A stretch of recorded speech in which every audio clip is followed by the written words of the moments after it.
sales is multi-tiered. You mentioned marketing. Okay. There's marketing, there's nurturing, there's closing, there's document coordination. There's just so many parts of sales. And then if you don't have any reps, you can't cycle through what it means to be a salesperson. Like sales training is the missing piece. Hello, you're listening to Ready, Set, Go Real Estate Investing Podcast, presented by Brandon Elliott. This show will be going over all aspects of real estate investing and is intended to educate, motivate, and prepare you to take action on your first or next real estate investment. For more information, please visit BrandonElliottInvestments.com. Thank you for listening and enjoy. Welcome back, everyone, to Ready, Set, Go Real Estate Investing Podcast. Excited to have you guys with us today. We are talking about AI-focused coaching, agents, production. Overall, Luke is in the Boise area. Excited to hear more about his background. He's got property management skills. It's on autopilot right now, doing very well with his own property management company. But, rookie of the year a few years back. He's been in the game 7 years now. Really focusing on helping the production of other real estate agents not go the big team route, but also like focusing on how can you get systemized, how can you get the process down and really produce as a solo agent and be able to take home more, make a bigger impact, and not feel the need of joining like your next MLM type of feel, So excited to have Luke on today. What's happening, man? How we doing? I'm doing very well, buddy. Thanks for having me today. Yeah. So talk to us. Anybody out there that doesn't know who you are, where you're from, your background, do you mind just giving me and the listeners that 30,000 foot view? Yeah, absolutely. My name is Luke Gilbert. I'm a transplant to Idaho. I was actually down in San Diego before I got my way up here. But like life started for me when my wife had her first baby in San Francisco. It was like, oh man, life came at me fast. You realize you don't have money figured out. And is California the place to raise our kids? And I went down to San Diego to live with my in-laws for a minute, which I don't recommend. Nobody recommended it to me, but I did it anyway. And like, here's what the special thing about that is. It was the wrong environment for me. And that created like this pressure that had me thinking nationally, like, okay, if California is not for me and I don't want to be around either side of my family as far as raising my kids go, where could I go? And we just looked at the map and my wife kept saying, let's check out Boise. Yeah. So I was an electrician at the time. Now there's a lot of narrative around trades being the best angle for the future because AI can't take those positions, etc. I would say there's a hard ceiling on that opportunity. And when I got to Idaho, I was thinking I'm going to come up here and take over the world. It's a right to work state, so the union had no leverage power to negotiate on a worker's behalves, and it's the minimum wage is $7.25 out here. So there's sort of currently. Yeah.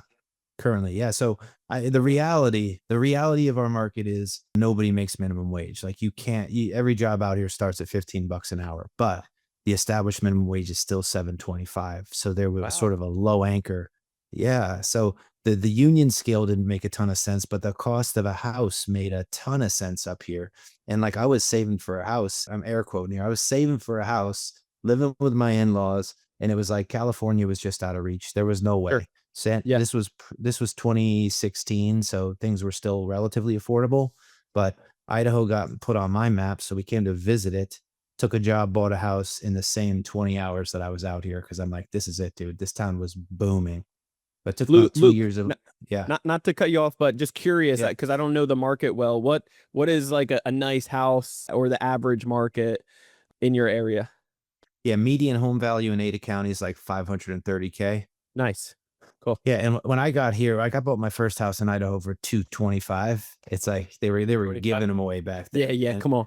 In San Diego, it's like $1 million. It's crazy. Yeah, you started $1 million for a shanty with an outhouse. Yeah. That's in the hood. So out here, you could bring $1 million to Idaho and buy a mansion. Like that still exists. Yeah. I would say like luxuries moved to $2 million out here, but you can literally buy a 5,000 square foot house on water for $2 million out here. Nice. So, and a lot that has drawn a lot of people in. We're a red state. We've got vaccine exemptions, open carry laws, best homeschooling laws in the state or in the nation. So it's really pulling in families. Yeah, the number one inbound migrant population is families with 2 kids, parents at about 36 years old. And I those love it. people, like we saw the most equitable growth in 4 years from 2018 to 2022. Yeah. COVID hit us hard, dude. People were running to Idaho, Yeah. and I felt lucky to have already been here. We were doing whatever we wanted during COVID, and that felt good. But Yes. really, that equity ride, like 2018 is when I started looking around, being like, okay, I own a house, and I locked low cost of living. I mean, my mortgage before taxes and insurance was $556 a month. Let's go. Come on. What a blessing. Yeah, so blessing and a curse, right? And like I met a Yeah. guy the other day who's living on his brother's couch for $300 a month, and I'm like, that's terrible. He's like, what do you mean? I'm like, well, if he ever kicks you out, there's nowhere to go, dude, because your Yeah. income's not you're not stretched at all, so you're not growing your income. You're just sitting Yep. still at a flat rate. I was nervous about that environment because I wasn't successfully negotiating my wage, and Sure. I was watching cost of living move away from me. So I'm like, okay, I'm standing next to this guy. I'm working on this building as an electrician. I'm standing next to this guy. He's like 63 years old and he has a 3-year-old son. So at 60, he Let's had come on. Let's get it. so that was like that's what I said. I'm like, that's Working. awesome, dude. Good for you. And that's pretty cool because you're gonna retire pretty soon. You're in the union, you're here for a pension. And he was like, and I'm like, why are you Retired. grunt? Yeah, what are you grunting for? He's like, well, I've only been doing this for 20 years. Let that sink in for everybody for a Only. minute. Yeah, exactly. And I'm like, okay, so you've Like, how only long been do you doing it. want to do it? Like, what is, it's got to be a 60, 70-year thing? Like, what are we talking? Dude, and everybody listening, pay attention to this piece. Nobody's gonna set up your future for you. Come on. Right? So Amen. 20 years at a trade. And he's like, well, here's the problem because the way the trade works is years in, they average your best years, and then you make that money moving into the future. He's like, I'm looking at about $2,000 a month in pension. $2,000 a month in pension. I literally dropped my screwdriver and I'm just Yeah. standing there. Like from that day forward in the trades, I was depressed. I was like, Oh, yeah. this is not what I thought it was. Like I was taking the easy route, really. I was good at it, and I think there Sure. is a future for you guys out there who are electricians. But you got to understand, like if you're reaching for capital and you know that investing is important, the slowest path you can take is employed as an electrician, period. Like Yep. you might make a little bit more money than your friends, but the reality is like you will run out of your utility because your body's going to age, and I knew Yep. more guys with replaced knees and divorces than I could count. It Yep. was pretty obvious that a 60-hour work week was the only way to make a living as an electrician. So I'm laying next to my wife and I'm like, dude, I'm going to quit my job. And she's like, which job? I'm like, my job as an electrician, because I had just taken over the management of a buddy of mine's house. Idaho was just finding money, dude. Coastal states were pouring in here, and a buddy of Yep. mine liked that I was here, and he's like, "I'm going to buy a house up there. Would you manage it for me?" I said Hmm. yes. I've got 2 kids at the time, and I'm working 50 hours a week. My wife is like not doing all this stuff, and I'm Yeah. like, "Yeah, I guess which one I'm going to quit. I'm going Yeah. to quit being an electrician." And she was like, "Okay, let's do it."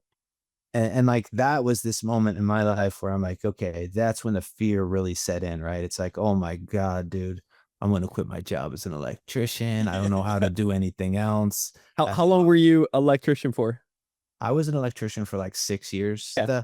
Like my highest and best use as an electrician was project manager because I'm a dweeb, man. Like I can't, when Sure. I was drilling holes in walls, I had like a ruler and I would measure Hmm. the line and everything You're the went. precision. Yeah. I just couldn't help it, and it drove everybody around me crazy, but, like, I had reasons for all of it, and, like, I can't help but get granular like that, so it I was love like it. it was a good trade for me. I love using my hands. I think if I could put my tools back on and make with the money I make now, I might Yeah. try it, just for a change of scenery. Every guy who's ever built anything will say the same thing to you Luke, let, as let well. me Yeah, let me ask you this: as yeah. far as your wife and supporting you throughout the process, you guys have been married for 13 years. It's a big deal having some good support behind you, especially when the years that you were doing the electrician. It's almost like an identity that this is who I am, this is what I do. So feeling like, hey, this isn't actually going to help out with my future, my finances, like my family, like I need something different, and making that big leap, that big, change. Obviously you start panicking a little bit. It's right, but it's also scary. Oh, How yeah. was the support with your wife? She believes in me, which helps. Yeah. I don't know, like I didn't really have a plan as much as like I think we could both feel the pain of where we were. Sure. I had become an electrician as the solution to this same problem 6 years ago. You know, it was Gotcha. like Yeah. my wife told me we were pregnant. I was digging ditches for a contractor. I literally was like, oh my God, dude. I was bartending and digging ditches. Yep. Like there was no career path. I was in a punk band playing drums, playing Yeah. guitar. Like I was doing whatever I wanted. There was no plan other than serve myself. So when we found out we were pregnant, it really was like this. That was my first transformation. That was Come on. like maybe not a butterfly, more of a moth, some Yeah. ugly little thing that I threw together in reaction to. So when Yeah. we got to Idaho, and anybody feeling trapped in your state, listen to this part because it's important. When I got to Idaho, the circumstances were different. The variables were different. The machines that I was building to try to overcome this in California were irrelevant at this point because the landscape was different. Yep. It's like the wage was different, the barrier to entry for business ownership was different. Like Yep. this is a place where there's zero barrier for business ownership. Come on. And I'm studying like because I'm trying to like learn my way out of the trades. And like here's my thesis on that is taxes are the most destructive force in wealth creation. Business ownership is the first path to sidestep taxation. The business you start is wildly important because not all businesses have the same tax advantage. And So good. all roads led to real estate for me. It was like it leaned back into the background of a builder. I when I started my career, that was part of my confidence as an agent. It was like I know what's inside the walls. I used to talk about having X-ray vision because from the builder's perspective, I was very comfortable in the residential environment. So it was Yeah. a nice segue. But man, like you get your real estate license. I think everywhere there's almost no barrier to entry for real estate. And that's why nobody survives as a real estate agent. You can't lay back on the accolade. The accolade is useless. It's really like it does not matter. Your ability to sell is the only skill set. Well, Luke, there even statistically, there's so many people out there that they become an agent because they feel like that's the path with real estate. But so many statistically, after a year, 2 years, and then even 5 years, like so many people actually drop off and drop off and drop off. Why is that, do you believe? And you've been doing this for 7 years now. Like, Yeah. how are you one of the lucky few? I wouldn't call it lucky, right? That's what everybody thinks out there. They see There's the a lucky overnight success. They're like, what? It's not overnight. A lot of late nights putting contracts together and working my ass off. But talk to me about, why do you think others out there don't make it and they come in with this expectation like that's the only way for real estate, or it's going to be easy, if you will? Yeah, totally. And like you said, blessed earlier in our conversation, like luck and blessed, like there was a lot of that to get started here. Like I Sure. Yeah. found my Favor. way in here because of the whisper, it was like the audacity to take this leap took a lot of faith. Come So on. I don't want to pretend I just had it all figured out or it was just a grit story, but definitely like a stubbornness and a willingness to survive helped a lot to get started.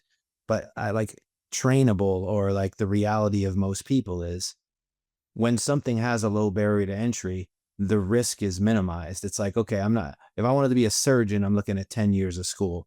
The accolade matters a lot. If I can survive 10 years of school, I can make some money whether I'm good or not.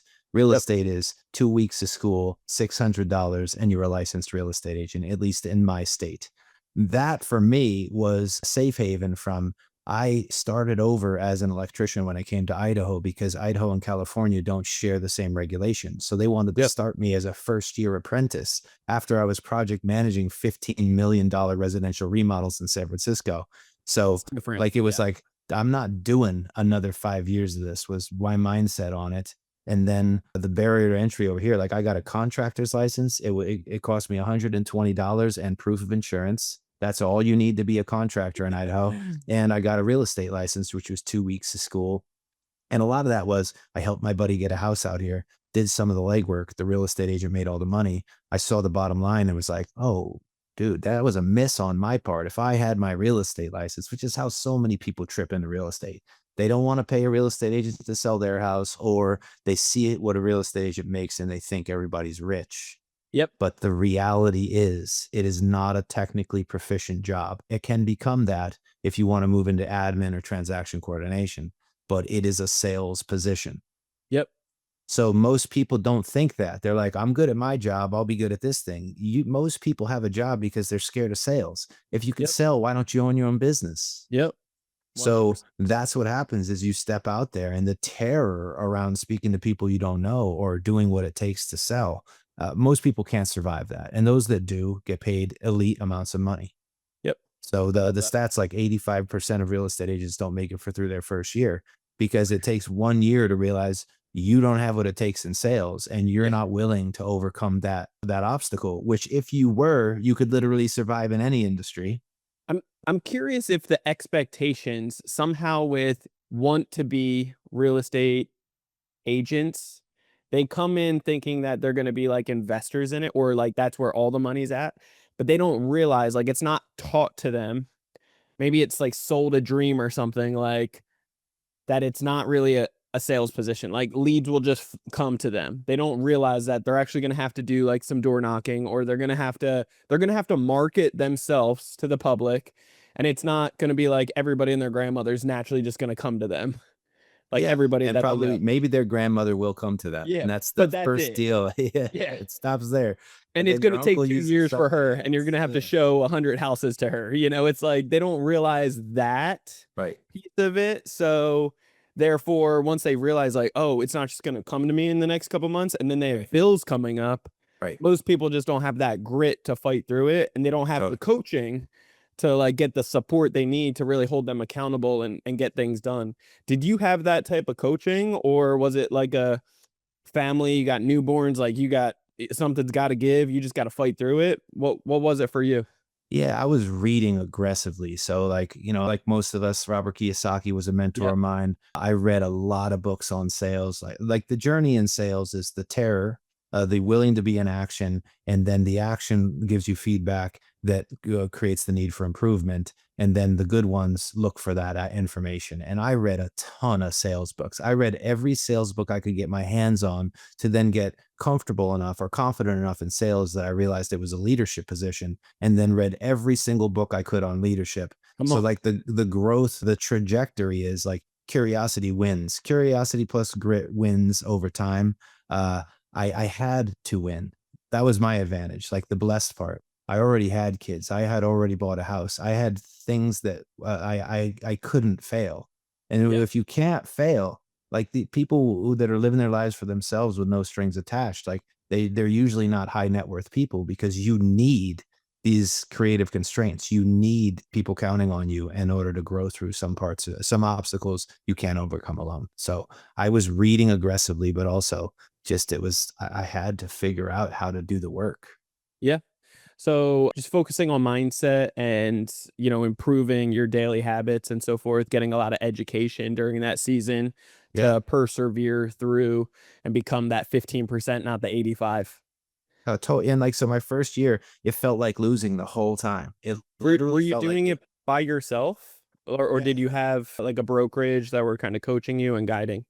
Yeah, so I went to Keller Williams because of the promise of education. Here's what I'll Yeah. tell everybody out there that's thinking about switching brokerages for support. Brokerages are not mentorship programs. They're literally compliance support systems. Yep. They're like advanced admin. So Yep. what you realize as a solo agent is like sales, doesn't that sound simple? Oh, sales. Okay, sales is multi-tiered. You mentioned marketing. Okay, there's marketing, there's nurturing, there's closing, there's document coordination. There's just so many parts of sales.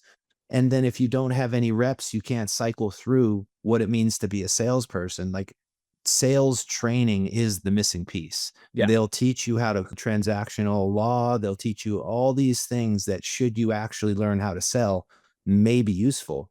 But the agents that fail the most are the ones that get addicted to education because the education is not sales. And sales can really only be learned belly to belly. So my superpower was a willingness to door knock. I joined a team for my first transaction and he was like, we're door knocking because he had a politician's background. He was like, this is how we canvas. The guy Yeah. had no systems and no processes. And I think everybody who starts a business wants to partner early. Here's another nugget for you guys. Do not take business partners early in your career because you So don't good. need them. You're just offsetting you're giving somebody else the growth. You're like, I don't want to have to grow that fast. So I'll have somebody hold my hand while I jump into the deep end. I think it's like a fear thing almost. Like it's like, hey, this is scary as hell for me. I have no idea what I'm doing. So will you partner with me? We'll make all this money together. But really, it's like I do believe iron sharpens iron, but you don't want the loss to lead the blind. You know what I'm saying? You It's could have like, a mastermind without having a business partnership. You know what yeah, I mean? Good yep, people hang out with good people. The yes, reality so is it's good. like you don't marry everybody you meet either. So at the Yes, end of the day, it really is just I made that mistake and got out of it comfortably three good. times in my early career. But Wow. joining a team was one of those moments. It was just like, I don't know. So I joined this guy's team. He's got no systems and processes. I'm building these little worksheets so that when I'm out in the field, I can keep track of how many doors I knocked and what happened at the doors. And like, I'm realizing like, what do I need a team for? Like, Yep. they're not giving me leads. They're Yep. not giving me systems. They're not giving me processes. I'm finding these opportunities and then we close one together and he gets half my money. Like it doesn't work. Yeah, that doesn't feel right. And Yeah. I hate that business model, but then I've also built a team that way because I'm like, you know what? It actually takes, I get slowed down. The money I'm losing to mentor a team is worth 50%. And that Sure. I believe to be true. But I also don't think agents should rush into teams. I think teams are their leverage for high producing agents. And So also that, yeah. even with that, your first year, you still became rookie of the year. You had a lot of number one in volume and so forth, even just last year or the year before. So Yeah. tell me about some of your achievements. Like how do you where do you give credibility from that? You building out those systems, following it, and working your tail off? Yeah, I mean, I knocked like 1,500 doors in December, right? In December through January and got Just a nowhere, couple. dude. Yeah. Yeah, I was going hard, man. It's snowing Yeah. out. I got my coat on. That's the only reason I got hired for my first listing too, is he Yep. was like, this dude works. Like, honestly, don't underestimate hard work in real estate agency because that as a skill set and generally in property. Like, if you can be the legwork guy, there's a lot of people with money that are like, great, let's ride this dude to the finish line. That was me when I got started. But I'm not gonna like as many doors as I can, like literally as many as I can. And I'm not trying to make door knocking sound simple, guys. Everybody listening, I had a panic attack before my first night going out door knocking. Every single thing I've achieved in growth has come at the expense of severe fear, even Yes. trauma for that matter. So Come on. I had a panic attack. My wife puts her hand on my leg. She's like, "Are you okay?" And I'm like, "No, like I don't know if I can do this." And then I went out the next day and I door knocked anyway, and that was my birth as a salesperson. Come on. So I just start knocking 150 doors an outing as a rule. I'm nailing every door in my area. Nobody gives a damn. I'm getting doors slammed in my face. I had a guy shake my hand and then slam a door in my face. I'd never sold a house. I didn't have the scripts, and I was just out there taking the negative feedback, which was like, okay, it's kind of like moving in with my in-laws.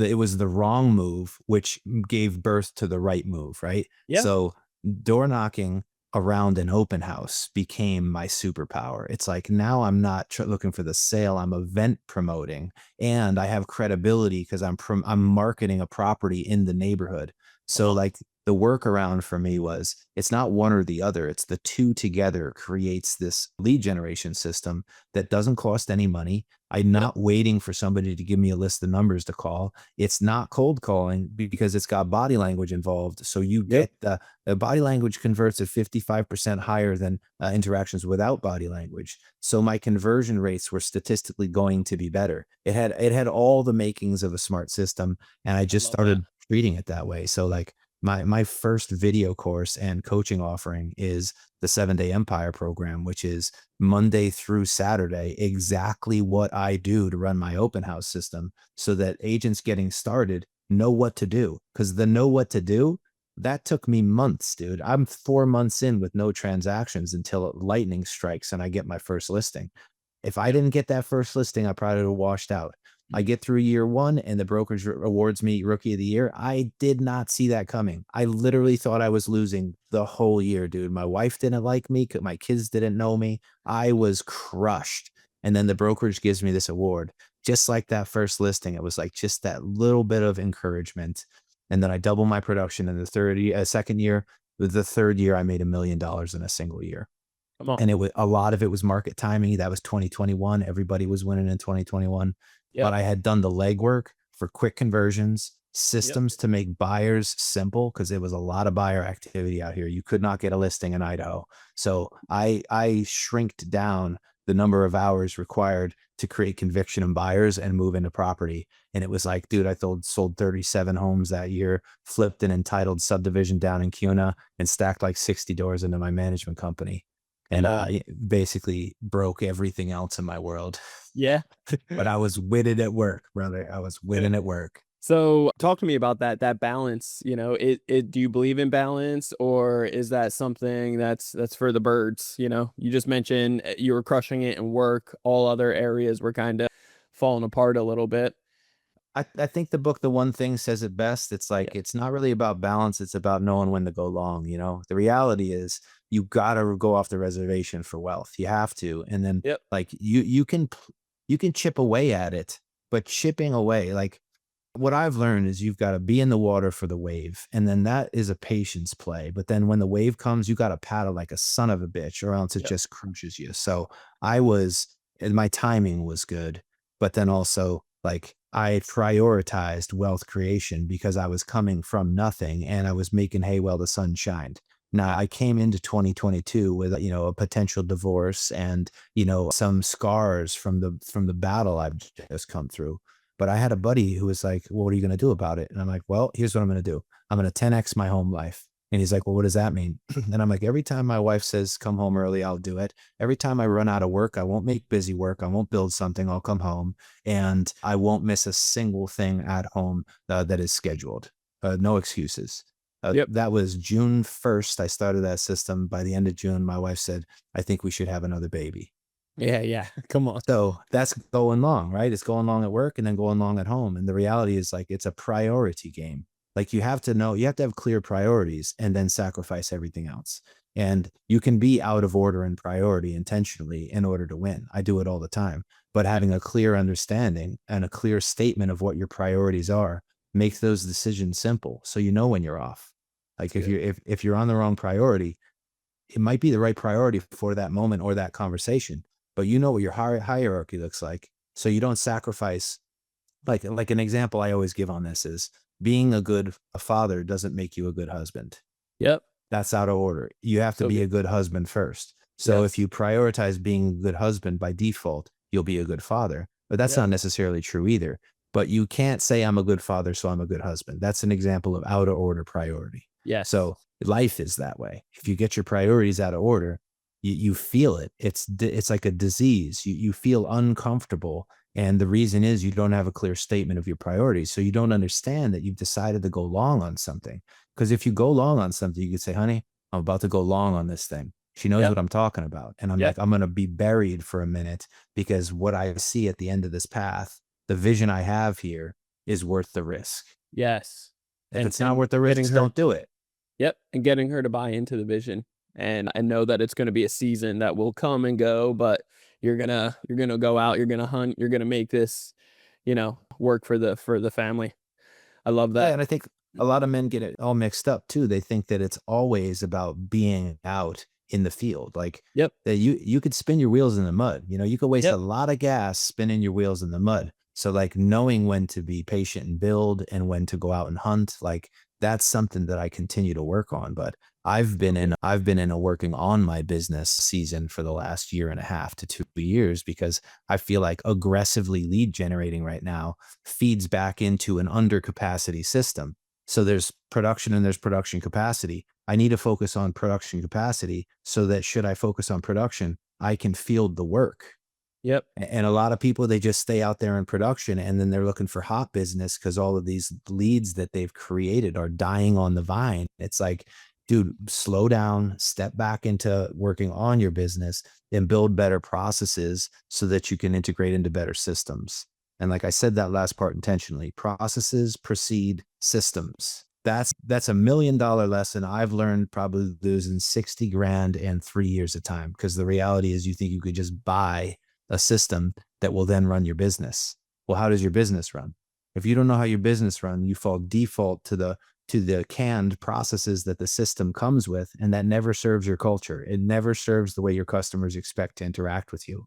So all my people out there, like I built a process for building processes. That's how important I think it is. And if anybody wants it, I'll just give it to them. You can drop it into AI and it will interview you so that you can get your process for a particular thing in your business. But that's where everybody who's survived this long in the game, if you're still a real estate agent today, you need to be focusing on your processes, which is how you do things. So good. I love it, Luke. Talk to me about the AI focus right now that you're doing to really improve the production for agents. I know you mentioned the CRM, but go deeper than that, if you will. Yeah, so last year I sort of birthed this idea of the three-dimensional business, which is text message driven outreach supported by one social media channel for character presentation and then one data-driven newsletter for the presentation of expertise. And that ecosystem is about as efficient as you can be in a nurturing environment. So like it's not a lead generation tool, it is a stay in touch with my people tool. So the Sure. text message outreach piece, it's one a week, one every 2 weeks, or one a month. That's how many touches I give people in my database. Depending on where they are, from warm to cold, it's one a week, one every 2 weeks, or once a month. Nobody in my database gets anything more than that from me on a text message basis. And then my content posting was consistent. I would say I'm flat on that right now as I go build my business. But then you stay relatively consistent on social media so that people can see you're a human being and that you're not, you have character. And then this data driven newsletter piece, like that's been so important for me, where basically every single week, my existing followers get this data driven newsletter so that it's kind of like if you called me on Monday and you said, dude, what's going on with the market? Because my listing hasn't sold yet. Yeah. My newsletter has done the heavy lifting for me and we can follow up on it. So that ecosystem was like, oh man, this is awesome. And I ran it successfully. And I had a pretty good year from a sales perspective last year. And my business has just been running out of its existing database since, 3 years. So it took me 3 years to build into a neutral, like autopilot position. And then it becomes nurturing, not generation. So my focus right now is building an inside sales agent, which functions in a CRM that basically makes those touch sequences for me. But like I was writing a post on LinkedIn today, like AI has finally caught up, meaning like I tried to implement AI 2 years ago, but Yeah. it sucked. It was terrible. And like sales is nuance, right? Like the way that you communicate is sales. So Sure. thinking that AI could text generate for you and nurture back in the day, it was impossible. And then AI with automation was kind of like this cutting edge thing, like Brivity rolled it out and Real Geeks rolled it out. And any of these like real estate focused CRMs were rolling out these auto text generators, but it was flat, vanilla at best, if it was even ice cream. Yeah. So it became like I just took it back and did the work myself. And I was coaching people on like actually doing the work is important and having your hands in it is noticeable. But then my customers started to mistake my text messages for AI. So then I'm like, all right, if they think it's AI and I'm doing it with my own two fat thumbs, like there are touches that are important and there are touches that are not important. So I'm building a CRM that will nurture leads to booked appointments. And that way, if you're an agent out there who has a database of, I'm saying between 300 and 500 people as a minimum, this is not for beginners. This is for, I have a database, but I neglect it, which is 89.9% of real estate agents out there. You can put your database into the CRM and it will send through text message and email, it will nurture to booked appointments. And like that's been really important for me because if I build it for me, I get to step out of that side of my business, which is Yep. for kind of the last part for me in sales. Because at this point too, I've learned how to market on Meta with paid advertisement. I've learned how to cold advertise using platforms like Instantly. Like if I can get the leads nurtured to booked appointments, feeding leads into the system is not necessarily hard to do. So I'm really after this sales system that keeps me busy as a solo agent. And if I can nail it, it's going to be available as a CRM for people in my coaching environment. That's awesome. Talk to me. Give me maybe a tip or two for somebody just getting started. I liked what you said earlier about people coming to this thing as investors. There are three kinds of money problems. The first money problem is I don't have any money. And that's how people show up. And they think they're going to get the real estate license to become an investor. You have to fall in love with the job of being a real estate agent first, because nobody will trust you otherwise. And Sales is the fastest path to capital. And if you're going to sell something expensive. That's why to become a real estate agent. It'll be the fastest way for you to organically grow your capital base. As you do that, and you got skin in the game, so to speak, you've got a track record and you have some of your own money, other people's money starts to become relevant. The second problem is, what do I do with all this money?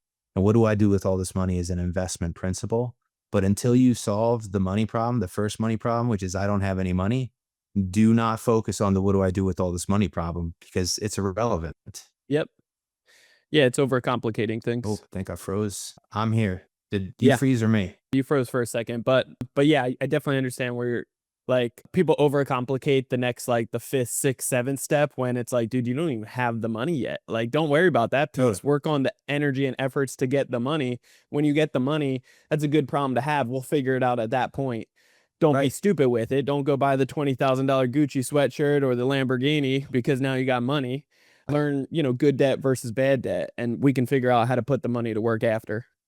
Yeah, and like this leverage piece, like your first leverage is your time. Use your time and go hard, and then build the character that attracts money. Because other Yep. people's money, like, what do I do with all this money? That stage is simple. I mean, it's fun because you learn investing, and then you can Yep. get an advanced tax strategy through bonus depreciation. But like, Yep. people want a smart tax strategy when they've got no money to avoid taxation. I'm like, what do you even You do? don't need it. You're Yeah, you're good. $100,000 a year. Like you basically your business expense plus the fact that you have standard deductions takes care of that for you anyway.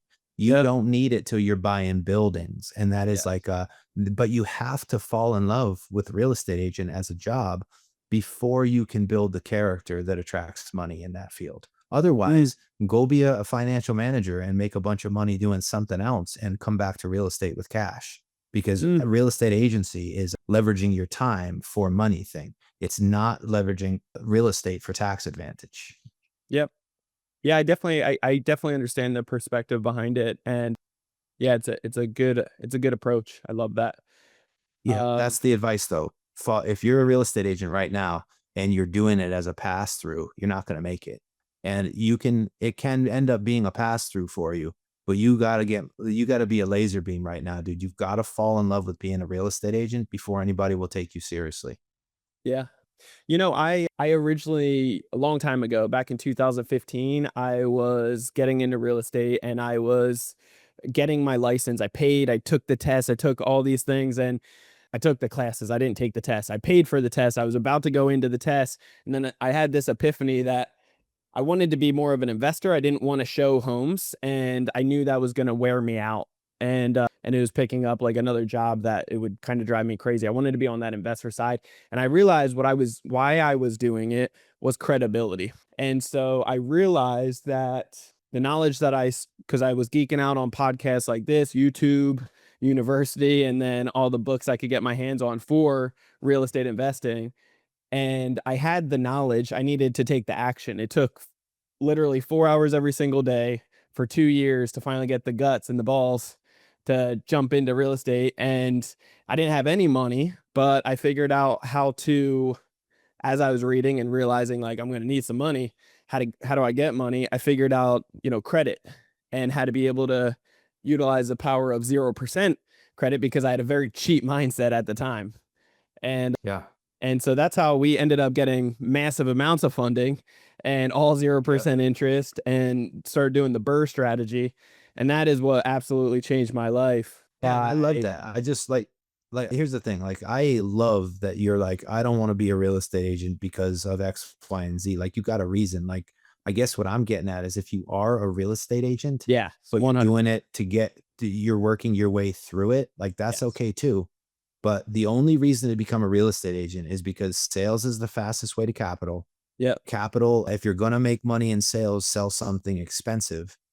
And real estate checks both of those boxes. It happens to be tied to the best tax advantages in the world too. So that becomes the byproduct, the side effect, it becomes the most important piece. It's But good. if you can choose today not to be a real estate agent and nobody's going to be upset about it, right? We don't Yeah, need yeah. more real estate agents if you don't want to be here. And then if Yeah. you're in this game to be an investor, being a real estate agent to first is a freaking distraction, dude. Why Yep. are you doing that unless you're 100%. trying to build your own capital base? Because if you take your approach, there's a lot of roads that lead to investing in real estate.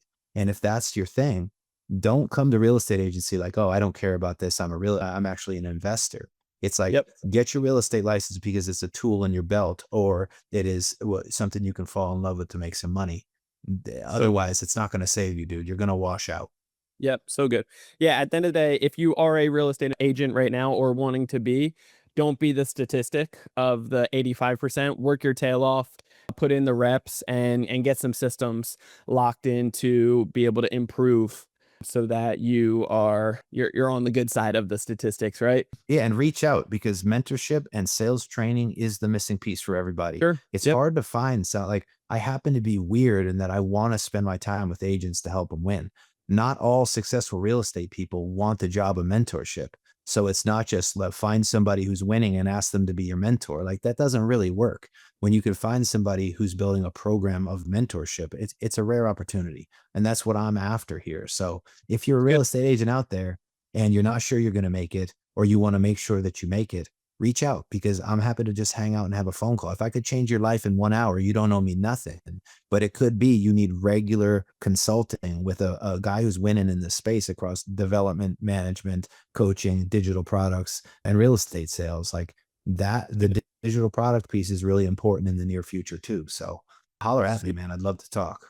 I love it. Luke, how can people get a hold of you? I would say I'm trying hard on Instagram right now. I don't like that's probably the fastest path to me, but my email address is no joke either. I'll give that to you as well. And then I'm making a push on LinkedIn right now because my mid-form content fits there well. And I'm kind of it may take me a day or two to get back to you if you hit me on LinkedIn, but I am present there. Fastest path to my cell phone is Instagram right now. Okay. Instagram. Cool. Awesome. And Well, I'll give you a web link too, like this 7-Day Empire program, just to plug it for a second. Like it is a video course that is coupled with group coaching, so you get the community environment, access to me on my terms, and then video course that will basically teach you how to become a top producing real estate agent with no ad spend, which is important. The lead source becomes the most important part of a real estate business. I'll teach you how to generate leads without spending money. If you're into that, the landing page will get you there. let's go. I love it. Guys, reach out to Luke if you want to go deeper into coaching when it comes down to improving your processes and agent production. And at the end of the day, there's 30 plus ways to make money in real estate. So many different ways. So really sit down with yourself, understanding a little bit of each one from beginning to end, what it looks like, what's needed resource wise, and identify what is going to get you the most exciting and the results that you are looking for you, your family, your finances, and future at the end of the day. So guys, if you want to get a hold of me, you can always do so on Instagram. It is Brandon Elliott Investments. Otherwise, our business page on Instagram, it's Credit Counsel Elite. If you guys are looking for up to $500,000 with interest rates as low as 0% and being able to repeat that every 6 months per person, up to 90% approval odds, highest limits, and the best terms and conditions, check out creditcounselelite.com. That is creditcounselelite.com. Appreciate all you guys that have subscribed already. You guys are amazing. Keep it coming and leave that 5-star review. We will catch you on the next episode. Till next time, God bless. Luke, appreciate you, brother. Thanks for having me, bro. This has been another episode of Ready, Set, Go Real Estate Investing Podcast, brought to you by Brandon Elliott. For more information, please visit BrandonElliottInvestments.com. Also, please don't forget to like, share, and leave a comment below. Thanks again for joining. Until next time, God bless.